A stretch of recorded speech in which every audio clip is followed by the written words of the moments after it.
এতদিন দেখেন জুলাই সনদ বাস্তবায়ন নিয়ে বিরোধী দল সরকারকে চাপে রেখেছিল। আজকের সংসদে বলা হচ্ছে যে বিরোধী দল অসাংবিধানিকভাবে শপথ নিয়েছে।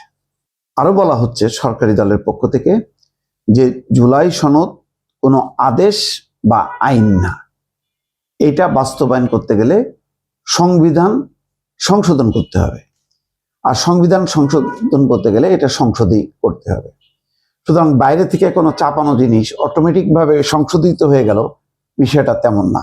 বলছে গণভোট, জুলাই সনদ, এটা কোনোটাই, এটা কোনো আদেশও না, অধ্যাদেশ না, এটা কোনো আইন না, এবং বিরোধী দল অসাংবিধানিকভাবে শপথ নিয়েছে।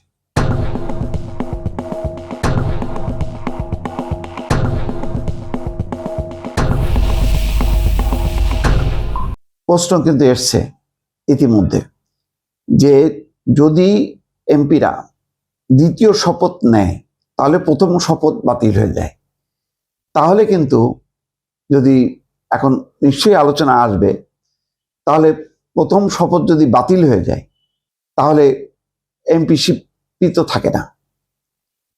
এমন এক্সট্রিম পর্যায়ে হয়তো সরকারি দল যাবে না, কিন্তু এখানে বলা হচ্ছে জুলাই সনদ কার্যকরভাবে বাস্তবায়নে অঙ্গীকারবদ্ধ সরকার। জুলাই সনদ কার্যকরভাবে, অর্থাৎ জুলাই সনদের কার্যকর, এটা একটা টেকনিক্যাল শব্দ। অর্থাৎ আমরা ততখানি আমরা সংশোধন করব, বাস্তবায়ন করব, সংস্কার করব যতটুক সবাই মিলেও আমরা একমত ছিলাম। যেখানে একমত ছিলাম না সেখানে আমরা বাস্তবায়ন করব না। তার মানে হা ভোট জয়যুক্ত হইল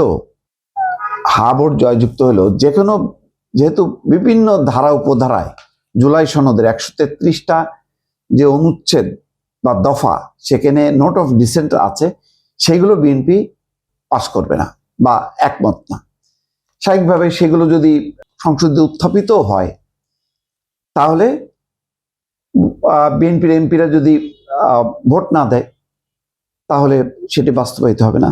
ইতিমধ্যে আজকের প্রধান খবর, আজকে ঈদের আগের শেষ, আজকে সংসদ অধিবেশন, ঈদের পর আবার বসবে। সংবিধান সংস্কার পরিষদ নিয়ে নতুন করে উত্তাপ। জুলাই জাতীয় সনদ বাস্তবায়ন আদেশ অনুসারে আজ সংবিধান সংস্কার পরিষদের অধিবেশন ডাকার শেষ দিন, অর্থাৎ সংবিধান সংস্কার পরিষদের অধিবেশন আজকে ডাকার শেষ দিন, ওই যে নির্বাচনের 30 দিনের মধ্যে।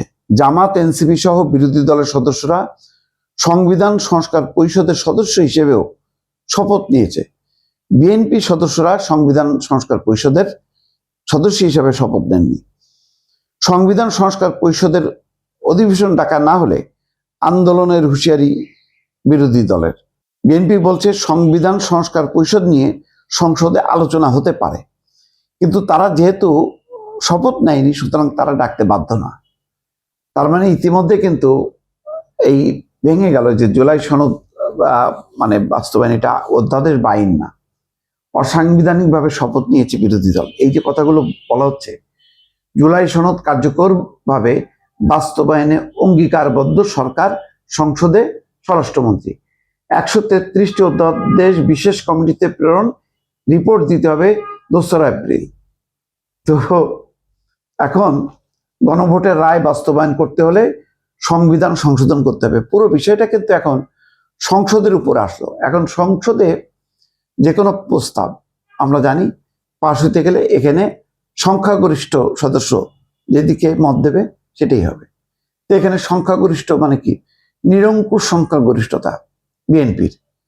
সুতরাং জুলাই সনদ, এই আদেশ, গণভোট, এগুলি যে একেবারেই ভেস্তে যাচ্ছে এই ব্যাপারে বলার অপেক্ষা রাখে না। তবে ওই যে জুলাই সনদ কার্যকরভাবে, জুলাই চেতনা সংস্কার, বিএনপির 31 দফা, তার আলোকে যেগুলি সরকার করবে সেগুলিকেই বলা হবে এটাই হচ্ছে জুলাই চেতনা বা জুলাই সনদ। কিন্তু যেভাবে এনসিপি এবং জামাত চায় সেভাবে হবে না। এটা মোটামুটি আজকের কিন্তু প্রথম দিনই এটা পরিষ্কার হলো দর্শক।